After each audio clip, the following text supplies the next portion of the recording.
Okay, sa mga pagkakataong ito po, meron na po tayong eksakto alas 9 po ng ah, 18 araw po ng buwan ng Nobyembre. Dito tayo sa Cabuluan West, Ballesteros, Cagayan, at nakita po natin yung mga grupo ng mga tao at napabalita po may dumating na nagmumula pa sa Etiague, Isabela, at ito po ang kinukunan natin ng mga actual footage at hopefully we shall be able to get enough information kung ano itong nangyayari ngayon dito sa Cabuluan West, Ballesteros, Cagayan nitong araw nito. Makulimlim po ang ating panahon, subalit marami pa rin tayo pong kababayan dito na nagtungo at nabalitang merong dumating na nagmula sa Isabela at kasalukuyan po gumagawa sila ng mga services na ayon sa kanila ay naaayon sa kanilang sariling patakaran. Mga grupo ng ating mga kababayan na humihingi ng tulong dito sa mga panauhin natin na nagmula pa sa kabilang probinsya ng Isabela at nagsadya po dito sa probinsya ng Ballesteros, particularly po dito sa bayan ng Ballesteros, probinsya ng Cagayan. Ito po kasalukuyang hinihilot sa likod ang isang kababayan natin na humihingi ng serbisyo mula sa ating mga panauhin. Maaari kong kausapin po itong ginagamot ninyo habang ginagawa ng serbisyo. Okay. Maaari pong malaman ang pangalan ninyo? Pwede po. Okay.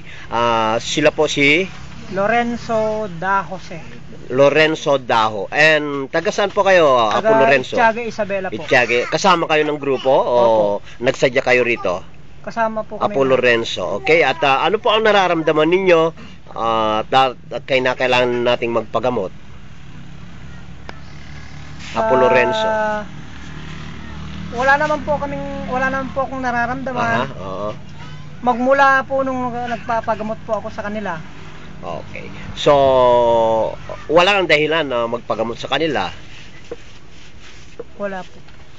Ba't nagpapagamot po kayo kung wala kang dahilan? Wala po akong sakit.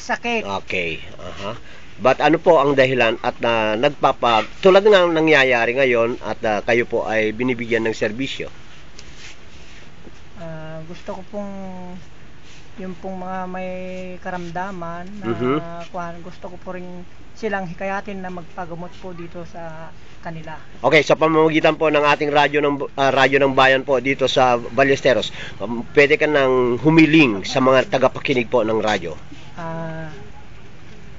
Ako po yung nananawagan sa Go ahead. Taga rito, lalong-lalo po taga bayan ng Ballesteros, na yung pong maniniwala kay ama at sa kay ina, sa aking may masasabi, magpagamot po kayo kung maniniwala kayo. Bilang paanyaya, ano po? Opo. Sa ating mga tagapakinig. Okay, meron kang gusto pa idagdag, Apo Lorenzo? Wala na po. Okay, maraming salamat po. So, tayo po ay nagpapatuloy na kumukuha ng mga footages dito sa kaarawan na ito. At syempre, marami po tayong gusto itanong dito sa mga panauhin natin mula sa Isabela.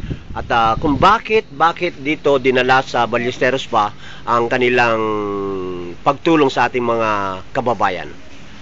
Hopefully, makakahagilap tayo mamaya ng makapagbibigay po ng justified reason why they intended and they are right here now sa bayan ng Ballesteros, particularly po dito sa Cabuluan West, na kung saan po ay napabalitan na may nag-appear po na image ng ating Jesus Christ and yung healing power po ng water ay napabalitan not only dito sa bayan ng Ballesteros but it went out as far as yung mga lupa sa ibayong dagat at ito po ay sinasadya na ng ating mga kababayan.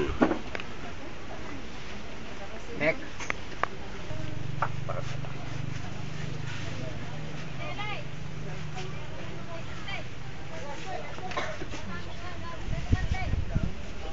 Kayo po ay isang ganap na espiritual.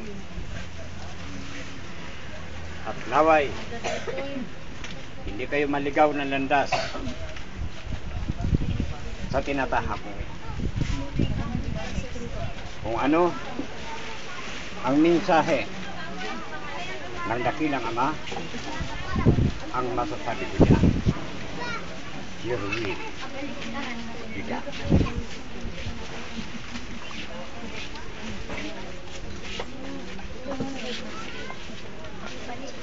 Kami po ay gumagalaw, humahakbang sa larangan ng espiritual na wala kaming ibang pinagbabasihan kundi ang mensahe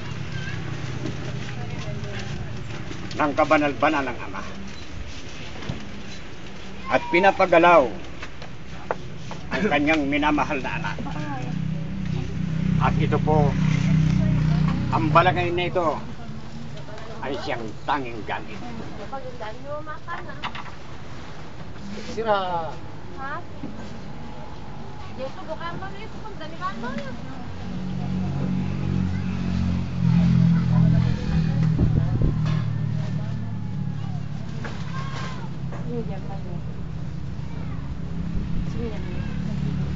Samantalahin mo po, kapatid. Kontakin mo yung anak mo nasa London. Pagbibigyan po kita sa kahilingan mo yan. Pag-usap kayo, cellphone to cellphone, ako ay gaganap.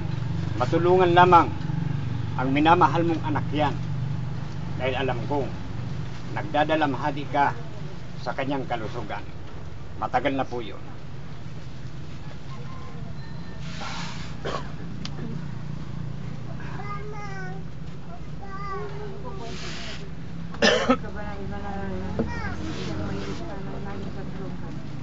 Amang magpagkukup dapat mahal sa kanyang mga niligtas.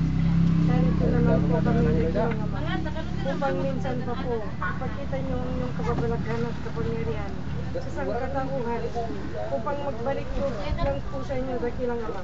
Kami po ay susunod sa inyong pag-uutos ngayon at magpakailan naman.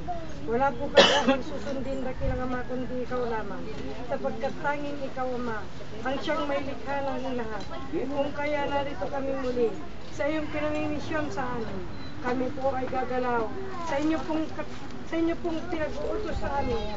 Ang inyatag mo po sa aming mga balikat, kasama ko po ang aming mga kapatiran na narito po muling maglingkod sa sangkatauhan. Dakilang Ama, nawa po ang araw na ito, ang aming pagdating sa balistero, kami po ay susunod sa inyong utos sa amin na kami po ay gaganap at tutulong sa kanila sa abot po ng aming makakayanan. Sa inyo po na walang hanggan Ama, kami po ay susunod hanggang sa kabilang buhay, sapagkat kayo ang nag-utos na kami po bumabalik sa kalupaan. Kami po ay walang hihilingin kundi ang taimtim na panalangin at ang pananampalataya. Huwag po sana nilang tanggalin sa kanilang isipan na kayo po ang siyang may lalang. Siya po ang nagbibigay ng buhay dito sa kalupaan. Alam ko rin po Ama na maraming nanunubok sa amin. Gayon din po Ama, ang inyong pong binigay sa aming tungkulin. Kami po ay susunod ng buong puso't kaluluwa. Narito naman ako minsan Ama, hinihiling ko, nawa po'y dagdagan ninyong mga power sa aming mga palad, ngayon at magpakailan pa man. Susunod po kami Ama sa inyong tagpilin. Maging ito man po ay sakripisyo para sa bawat isa sa amin. Ang ating mga kapatiran naman, nawa po'y walang malaglag sa kanila. At nawa Ama, ang kanilang pananampalataya ay magpatuloy mula ngayon magpakailan pa man. Dakilang Ama, hiniling ko rin po na nawa ang minsan pagkita mong yung kababalaghan. Wala man po dito ang aming gagamutin Ama, ay ipakita yung pagmamahal sa bawat isa, lalo na po ang mga espiritual na naririto. Nanawa po Ama, matalingin po nila ang kanilang daan upang sila'y muling makabalik sa iyong kaharian. Tulad po namin Ama, nawa po sila po ay magsilbi sa tao nang walang mag-imbot. Wala pong iniisip na kasamaan, kundi kadakilaan Ama, ang inyo pong mabunying pag-ibig sa bawat isa. Nawa pa Ama, huwag po silang magkamali